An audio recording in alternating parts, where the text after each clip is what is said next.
Eu e minha esposa vivemos felizes, criamos nosso filho e tudo parecia estar bem, mas só parecia. Sempre confiei em minha esposa e nunca tentei pegá-la em algo, mas a situação que aconteceu me fez perder a paciência, e decidi me vingar e agora quero compartilhar isso. É importante para mim saber se fiz a coisa certa ou não. Normalmente evito escutar conversas, mas por alguma razão ouvi uma numa tarde de domingo, quando estava trabalhando em um aquecedor de água no porão. O telefone tocou e, como o telefone no porão estava próximo, atendi. Para minha surpresa, era a voz da minha esposa Glória no segundo andar. Ela estava conversando com alguém chamado Michael sobre um encontro no dia seguinte no hotel, no quarto 69. Eles discutiram detalhes como trazer vinho gelado e morangos frescos e enfatizaram cautela. Depois de desligar, não consegui me livrar do choque e repassei a conversa na minha cabeça. Glória e eu estávamos juntos desde a infância e presumi que nosso relacionamento fosse sólido. Tínhamos um filho, Jason, e alguns amigos, e passamos a vida inteira juntos. Agora parecia que eu estava errado. Contemplando minhas opções, decidi não confrontá-la diretamente, preferindo dar dicas ou pistas para avaliar sua reação. A terceira opção era deixá-la prosseguir, mas dar-lhe uma chance de última hora para desistir. Para enfrentar a situação, encontrei consolo na cerveja da geladeira do porão e percebi que tinha 3 opções para lidar com a situação. Depois do jantar, comecei a formular um plano de jogo. Apesar de trabalhar para uma empresa de sistemas de segurança há quase 20 anos, uma oferta de emprego em Huntsville, Alabama, estava em discussão há um ano. Decidi aproveitar a oportunidade porque seria benéfica para a educação de Jason em Auburn. Durante o jantar, decidi não revelar imediatamente meus planos à Glória, mas informei Jason após a refeição. Eu pretendia me apresentar ao trabalho na manhã seguinte e pegar a estrada assim que arrumasse meus pertences. A decisão de se mudar para o Alabama também serviria como um movimento estratégico contra Michael, colega de Glória que demonstrou interesse nela. Jason apoiou a ideia e escondemos isso de Glória, que não sabia de minhas intenções. No dia seguinte, meus planos ainda não estavam claros, mas eu acreditava firmemente que eventualmente tudo se encaixaria. Informei a Glória que precisava ir ao Home Depot comprar alguns suprimentos e fui embora. Minha primeira compra foi um celular com cartão de visita de 60 minutos para que as ligações não pudessem ser rastreadas. Depois de procurar a ajuda de amigos de escola menos respeitados no meu bar favorito, gastei $500 para comprar 2 sacos grandes de substâncias ilegais. Um amigo de Kevin me alertou sobre o risco de suspeita devido a uma grande compra, mas expressei minha intenção de chamar deliberadamente a atenção para mim. Uma pessoa chamada Wolf Fraser, conhecida por seu comportamento intimidador, chamou minha atenção no bar. Observando seu Corvette no estacionamento, rapidamente obtive sua placa usando uma chave de fenda. Munido dos detalhes de seu local de trabalho, planejei contatá-lo na manhã seguinte. Em seguida, visitei o Deza Motel, reunindo informações e contatos essenciais no lobby. O funcionário forneceu detalhes sobre o motel, incluindo mapas e informações de contato. Fui para casa, onde Glória estava assistindo TV, pedindo licença para trabalhar no escritório. Ela mencionou dormir cedo devido ao dia agitado que teria pela frente. Enquanto ela tomava banho, aproveitei a oportunidade para verificar sua pasta, extraindo seu diário e a agenda telefônica. Durante a meia hora seguinte, anotei meticulosamente nomes e números de telefone, seguido pela árdua tarefa de inseri-los no telefone portátil e no meu telefone pessoal. O toque final envolveu procurar números adicionais na lista telefônica. Exausta, desabei no sofá, lutando contra a insônia enquanto ponderava sobre as intenções de Glória e questionava meu papel em levá-la a esse ponto. A manhã chegou com um misto de emoções e preparei o café da manhã. Glória apareceu lá embaixo com uma aparência impressionante, e nossa conversa matinal, embora menos usual, não apresentava nenhum sinal evidente de tensão. Enquanto líamos o jornal, nossa conversa fiada tentava mascarar o conhecimento iminente de seus planos. Ela reconheceu que teria um dia agitado pela frente e eu garanti a ela que cuidaria do jantar. Chegando cedo ao trabalho, facilitei minha transferência para Huntsville, preenchi a papelada essencial e visitei o escritório de um advogado de divórcio para reunir os formulários necessários para um possível divórcio. Ao voltar para casa, arrumei meus pertences, inclusive o disco rígido do computador e arquivos cruciais. Convertendo a maior parte das nossas poupanças e investimentos em moedas valiosas, também fechei contas bancárias e cancelei cartões de crédito. Embora reconhecesse a natureza prematura das minhas ações, nutria dúvidas sobre a possibilidade de reconciliação. Participei do plano, indo a uma floricultura para encomendar uma dúzia de rosas vermelhas para entrega precisas 13h15. Verificando constantemente meu relógio, consegui uma vaga discreta para estacionar no motel por volta das 12h30, garantindo que o quarto estivesse bem visível. Organizei tudo no banco da frente, de olho nas horas. Michaele finalmente chegou, carregando uma sacola de compras, possivelmente contendo morangos e vinho. Ele entrou na sala e aproveitei o momento para fazer ligações estratégicas. Primeiro, liguei para a Pizza Hut e pedi uma pizza grande de calabresa para o quarto 69 do Deza Motel. Instruindo-os a bater forte durante a entrega, estimei uma espera de 20 minutos. Chamadas semelhantes foram feitas para Papa Joyce, Domino's, Godfather's Pizza e Golden Dragon para rolinhos de ovo e carne de porco agridoce. Antecipando retornos de chamada para confirmar os pedidos, dei continuidade ao plano. Glória ainda não havia chegado, então entrei em contato com a limpeza do hotel para pedir toalhas extras e um balde de gelo adicional, estimando a entrega em 15 minutos. Finalmente, quando minha esposa entrou no estacionamento, liguei para ela, fingindo que era um check-in normal. Expressando amor, desliguei e Glória entrou no quarto do motel, enfrentando uma decisão crucial. Dominado pelas emoções, retomei minha campanha telefônica. Na 7ª ligação, informei a emissora de TV local sobre algo estranho no Deza Motel, pedindo que verificassem. Aproximei-me discretamente do carro de Michael, mudando sua placa para combinar com o Corvette de Wolfie. Simultaneamente, liguei para o escritório de Glória, deixando uma mensagem para ela ligar de volta para um certo Kelly para remarcar um compromisso de 3 horas. Não consegui contatá-la devido a uma linha ocupada. Liguei para ela com o número de um anúncio de um escritório de advocacia sobre divórcio, aumentando a complexidade. As etapas a seguir incluíram descartar a placa de Michael embaixo do carro e realocar o carro de Glória para os fundos do motel.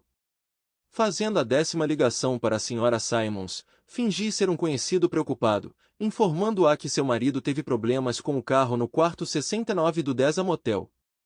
Sugeri que ela o contatasse pelo celular ou pelo número do quarto fornecido, insinuando que ele poderia estar com um cliente atraente.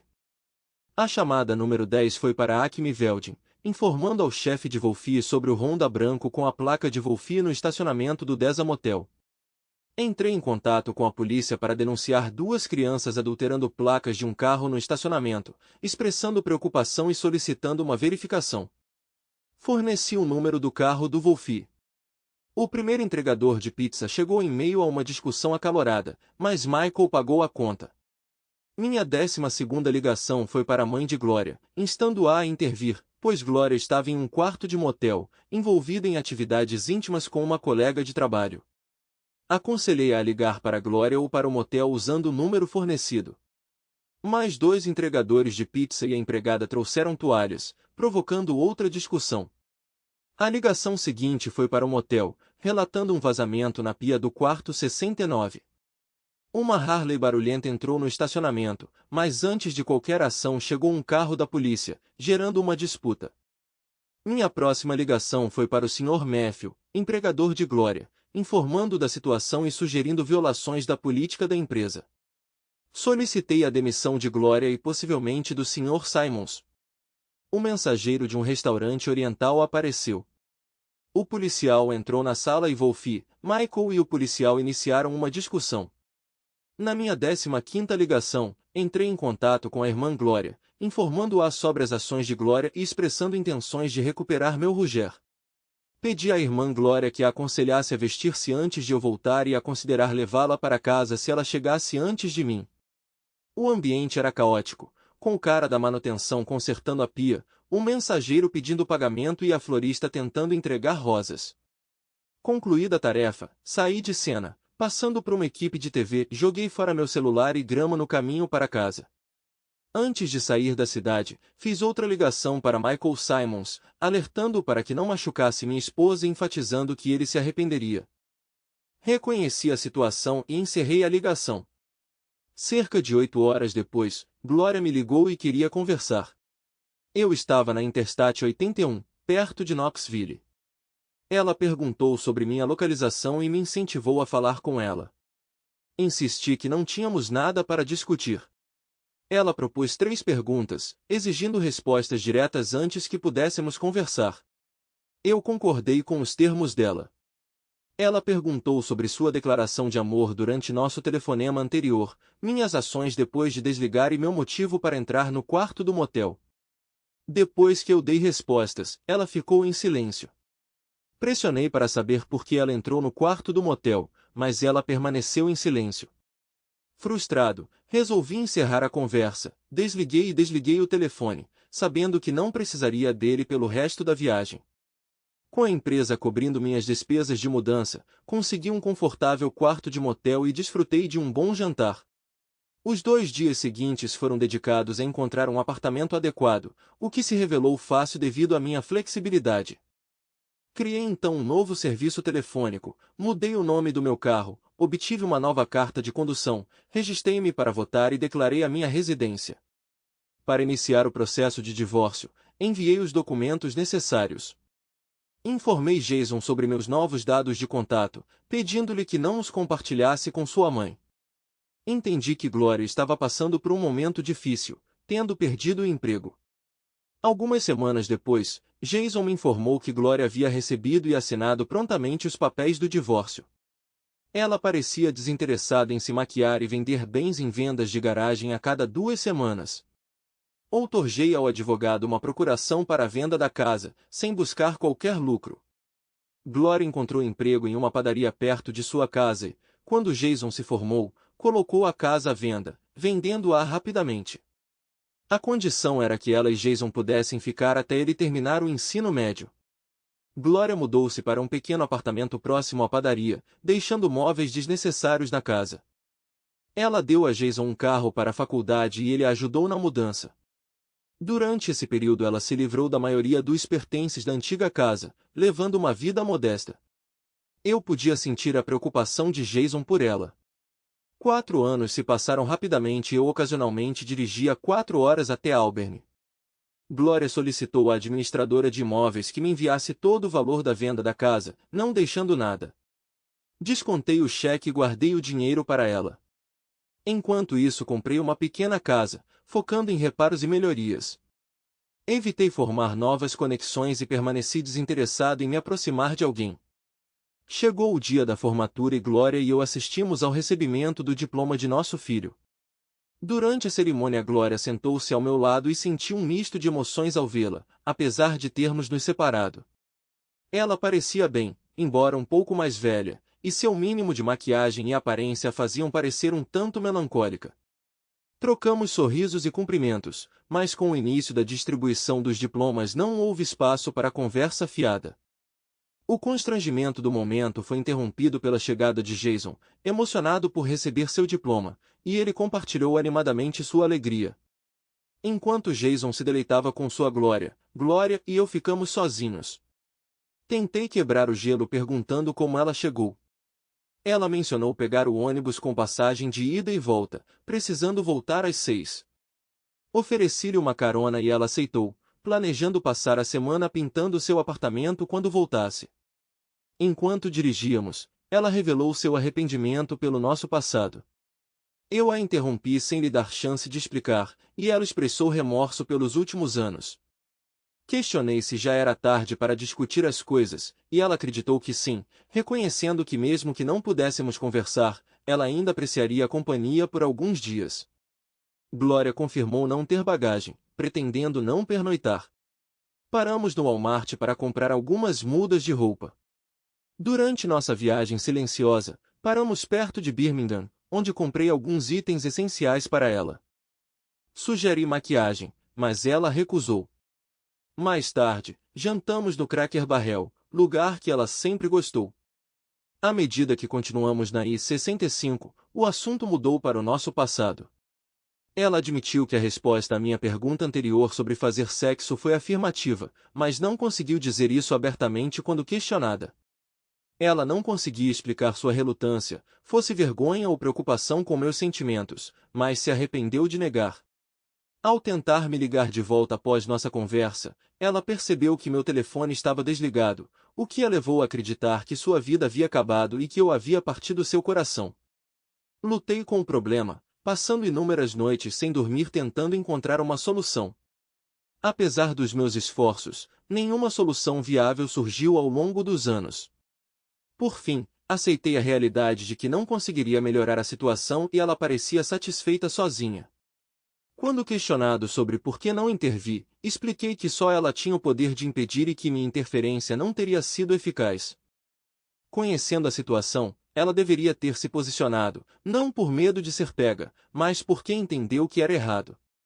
No último telefonema, dei-lhe explicitamente a oportunidade de parar antes de prosseguir. Apresentei-lhe uma escolha e ela reconheceu que era um teste, admitindo seu fracasso e lamentando as suas ações. Abstive-me de discutir, reconhecendo sua confissão. Abordando seu relacionamento com Michael, ela esclareceu que não era movido pela luxúria, mas sim por uma conexão platônica. Eles trabalharam juntos por quase um ano, discutindo vários assuntos, inclusive sexo. Apesar da satisfação em seus respectivos casamentos, a curiosidade os levou a contemplar a possibilidade de um encontro único e sem compromisso. A situação se desenrolou como uma exploração lúdica, sem previsão de consequências. Quando questionada sobre as consequências, ela revelou que nenhum dos dois havia considerado as possíveis repercussões. Evoluiu para um ato casual e inconsequente, comparável a ir ao cinema juntos. Ela admitiu ter subestimado o impacto que isso teria sobre mim e expressou remorso genuíno por seu erro. Em relação à esposa de Michael, ela mencionou que a esposa de Michael pretendia se divorciar dele e tomou a iniciativa de abordá-la com um pedido de desculpas. Compartilhei toda a história com ela, assim como estou fazendo agora com você. Embora ela não tenha optado pelo divórcio, o casamento deles nunca se recuperou totalmente. Michael e eu fomos demitidos, apesar de suas alegações durante a arbitragem de que não houve violação da política da empresa. Como nunca nos envolvemos em atividades sexuais, o conselho de administração rejeitou o seu argumento.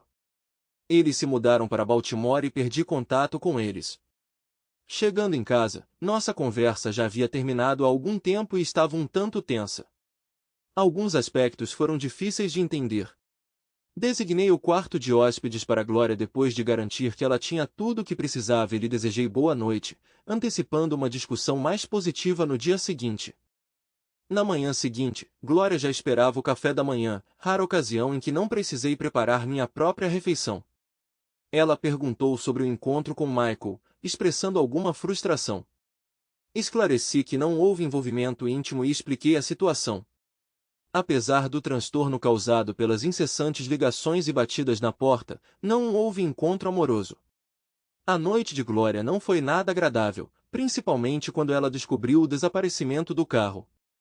Ela contou o momento angustiante quando Nancy, sua irmã e sua mãe chegaram, agravando a situação. Glória expressou pesar por potencialmente arruinar um evento significativo para mim, aceitando a responsabilidade por suas ações. Eu, porém, insisti que a culpa era minha e enfatizei que ela não poderia intervir depois de 5 anos para suportar o peso de tudo. Reconheci minha própria perda de respeito próprio ao entrar no quarto do motel e apreciei os esforços de Glória em preservar minha virtude por meio de telefonemas. Apesar da dor que ela causou ao perder meu amor e confiança, garanti a ela que ela nunca perdeu meu amor. Glória, reconhecendo o dano irreparável ao nosso sindicato, reconheceu a justiça da situação. Nossa conversa mudou para planos de almoço, considerando sushi, e ela perguntou sobre suas roupas. Passamos um dia agradável juntos, comprando roupas novas para Glória depois do almoço. Eu queria que Glória parecesse atraente, mas não excessivamente dramática, então me convenci a comprar um brilho labial sutil. Comemos uma refeição leve de sopa, queijo e biscoitos, acompanhada de uma taça de bom vinho. Glória parecia voltar ao normal enquanto conversávamos, e quanto mais conversávamos, mais à vontade ela ficava. Durante nossos momentos íntimos, ela perguntou de repente se íamos fazer sexo. Hesitei, expressando algumas preocupações. Ela confessou seu medo de pensar constantemente em mim e em Michael durante nossa intimidade. Lembrei-a de uma revelação que ela fez no passado sobre fantasiar, o que a deixou inquieta. Há cerca de 30 anos, ela revelou que fantasiava com Pam Kramer, a líder de torcida, sempre que estava excitada. Essa revelação a assombrou durante nossos momentos íntimos nos anos seguintes. Agora ela alegava que o sapato estava no outro pé e não conseguia entender por que eu lutava com isso. Ela questionou minhas próprias fantasias, e depois de alguma hesitação, admiti que na maioria das vezes era ela, mas ocasionalmente fantasiava com ela e Michael juntos. Ela me acusou de estar doente por sentir prazer com tais pensamentos. Finalmente decidimos deixar isso para trás, com o acordo de resolver isso mais tarde. Depois de tomar banho, planejamos fazer sexo, reconhecendo as fantasias um do outro. Glória propôs morar comigo, mas hesitei, afirmando que não poderia me casar com alguém que não tivesse confiança. Concordamos em revisitar o assunto em alguns anos. Na manhã seguinte, colocamos os pertences de Glória no carro e ela realmente havia se livrado da maior parte de suas coisas. Ela vendeu os móveis restantes por $300. Ao chegarmos à estrada em direção ao sul, compartilhamos um sorriso. Não pude deixar de perguntar sobre o pôster de Mel Gibson e nós dois rimos.